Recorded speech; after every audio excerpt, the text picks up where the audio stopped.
guys, this is what I'm saying.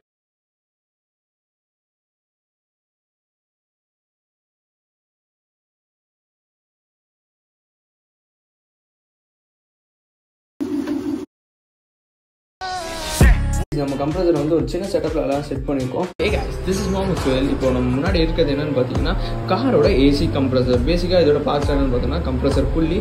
இது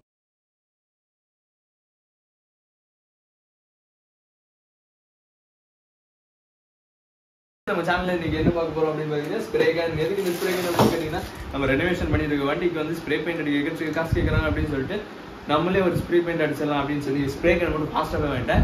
அதுக்கப்புறம் தான் தெரிஞ்சு ஸ்ப்ரே கேன் வச்சு மட்டும் வச்சு எதுவுமே பண்ண முடியாது. கம்ப்ரஸர் டேங்க் வேணும், இதெல்லாம் வேணும் அப்படின்னு. இதெல்லாம் நம்மகிட்ட இல்லை, என்ன பண்ணலாம் அப்படின்னா பில்ட் பண்ணிடலாம் மறுபடியும் அப்படின்னு சொல்லிட்டு பில்ட் பண்ணியாச்சு, டேங்க் பில்ட் பண்ணியாச்சு.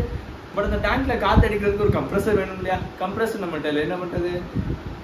நம்ம தான் கஷ்டமாக ஏதாவது பில்ட் பண்ணி ஆகணும்னு சொல்லி இந்த கார் கம்ப்ரஸர், இந்த காருக்கு காத்தடிக்கிற கம்ப்ரஸர் வச்சு நம்ம எதுனா பண்ணலான்னு பார்த்தா இதால எதுவுமே பண்ண முடியல. ஓகே, நெக்ஸ்ட் என்ன பிளான்? மறுபடியும் எதுவும் வாங்க முடியாது அப்படின்னு சொல்லிட்டு ஆல்ரெடி நம்மகிட்ட ஒரு ஏசி கம்ப்ரஸர் இது. இந்த கம்ப்ரஸரை வச்சு ஒரு கம்ப்ரஸர் பண்ணலாம் அப்படின்னு பார்த்தா இது வந்து ஓவர் ப்ரெஷர் ஆகி ஒரு எக்ஸ்பெரிமெண்ட்ல வந்து பைப்பே வெடிச்சிருச்சு. அப்புறம் என்ன பண்ணேன் அப்படின்றத ஃபர்தராக பார்ப்போம்.